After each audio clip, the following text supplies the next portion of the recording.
eu queria dar um pulo então adiante, quando nós estamos falando de evangélico, pegar a dica que todos já deram. Essa pesquisa a qual nós estamos nos referindo para montar essa edição aqui para vocês, a da Quest, ela mediu também a preferência do eleitorado evangélico. É a partir daí que nós estamos estabelecendo nossos pontos de vista. O Bolsonaro tem larga vantagem nesse segmento. Vamos conferir primeiro na reportagem de Nolan Robertos. Os dados divulgados hoje pela Quest mostram que o atual presidente vence com sobra nesse grupo. No último mês, a vantagem de Bolsonaro cresceu 5 pontos percentuais. E a distância que o separa de Lula nesse extrato do eleitorado chega a 24 pontos percentuais.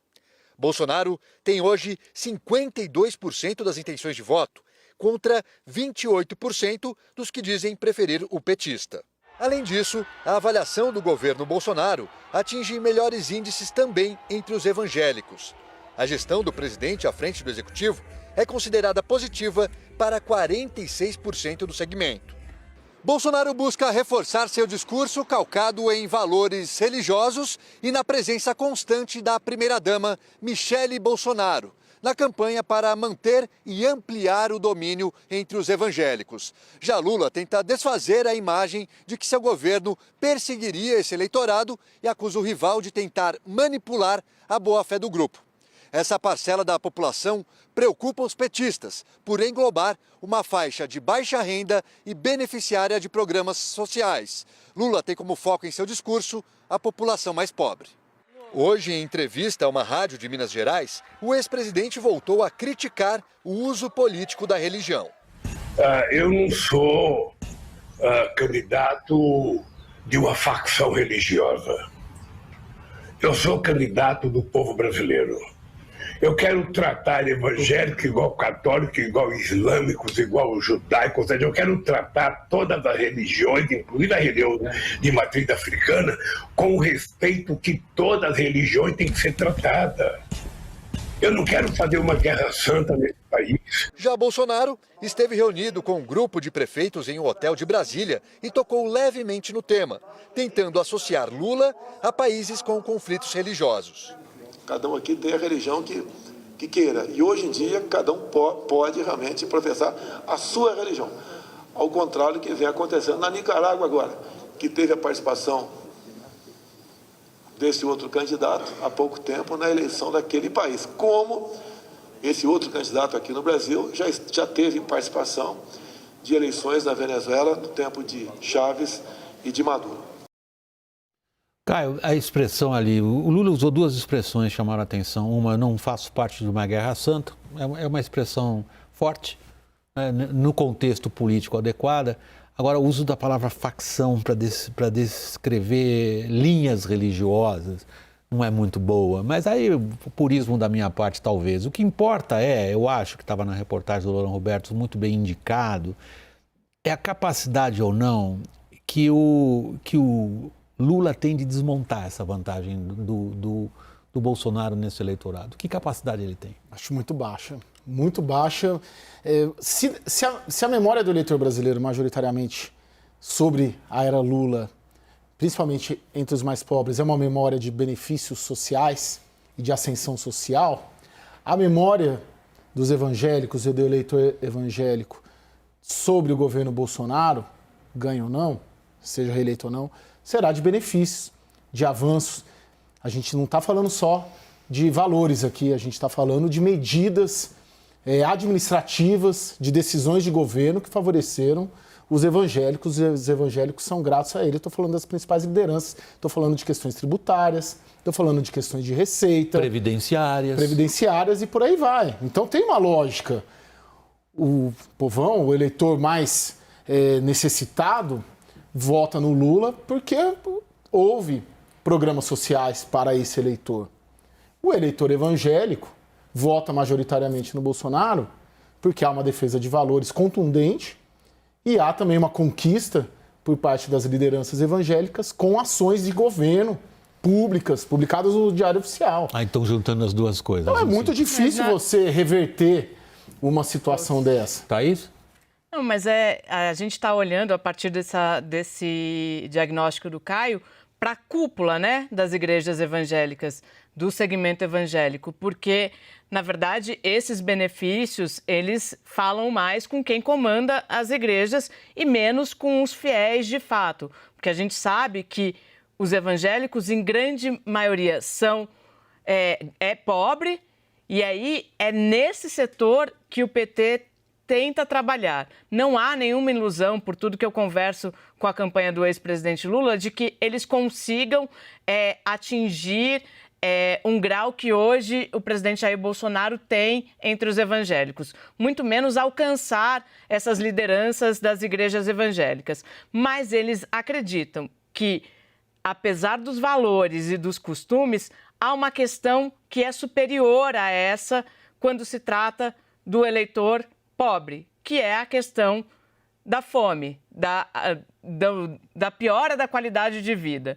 Então, eles tendem a trabalhar mais nesse segmento e, paralelamente, usar as redes sociais de alguma forma para tentar destruir, desmentir fake news. Mas é aí que a estratégia, posso, William? É a tua tese, eu ia passar para você porque a tua tese é exatamente essa. Mas é aí que a estratégia do PT fica complicada, Thaís. Porque as lideranças evangélicas, eu estava conversando com algumas pessoas especificamente sobre isso, elas são muito importantes na definição desse voto.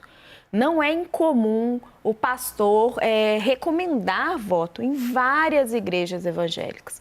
E aí, quando você conversa com o PT, eles estão tentando refazer algumas pontes com algumas igrejas, tem alguns líderes que eles estão procurando, mas esse canal está muito interditado.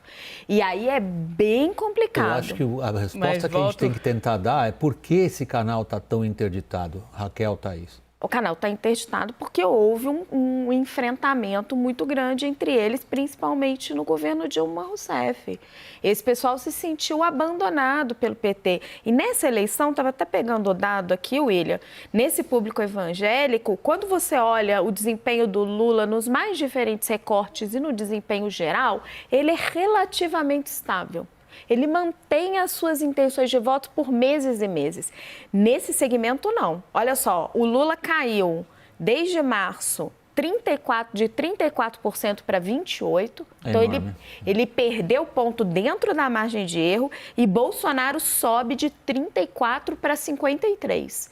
Então, esse eleitor que via o Lula como uma esperança de dias melhores, porque sim, está inserido aqui nesse eleitor de baixa renda, ele volta para Bolsonaro. E nós não temos, eu até estava procurando isso, a gente não tem o recorte na pesquisa em religião e gênero.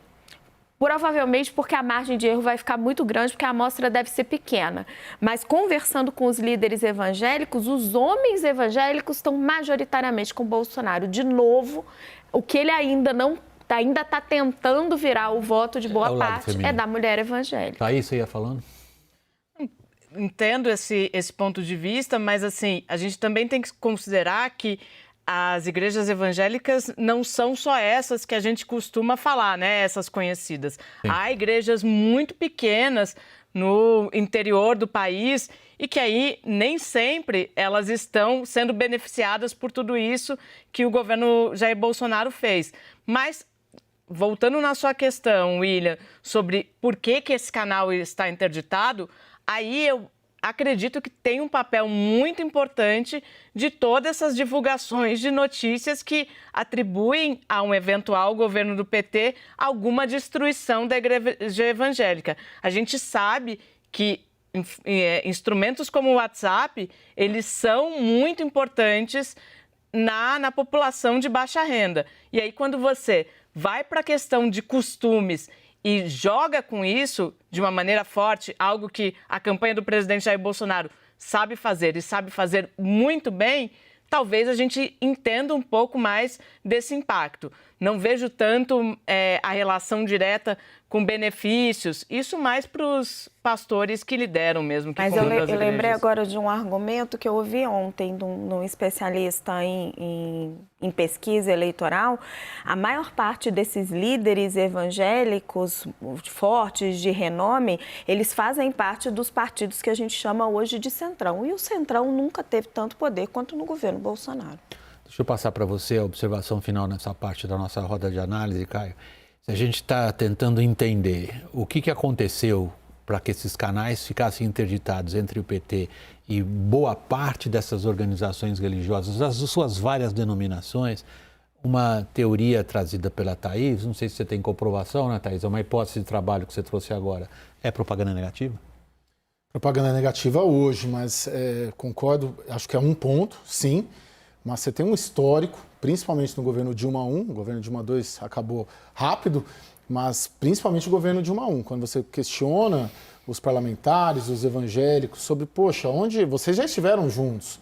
O Sóstenes mesmo, né, o presidente da Frente Parlamentar Evangélica, me disse segunda-feira, porque eu tive uma longa conversa pelo telefone com ele, que essas lideranças estiveram juntas com Lula no primeiro mandato do Lula, a partir do segundo começou a se afastar, não estiveram no palanque da Dilma em 2010, mas o governo Dilma I, são questões de cartilha de orientação sexual, essas questões ali que começou a gerar um afastamento, são as questões oficiais, eu não vou falar as não oficiais porque não sei, né? Questões tributárias, isso eu não tenho informação sobre isso. Mas foi ali que começou a haver um distanciamento que eles consideram uma ideologização da educação, do Ministério da Educação, ali começou.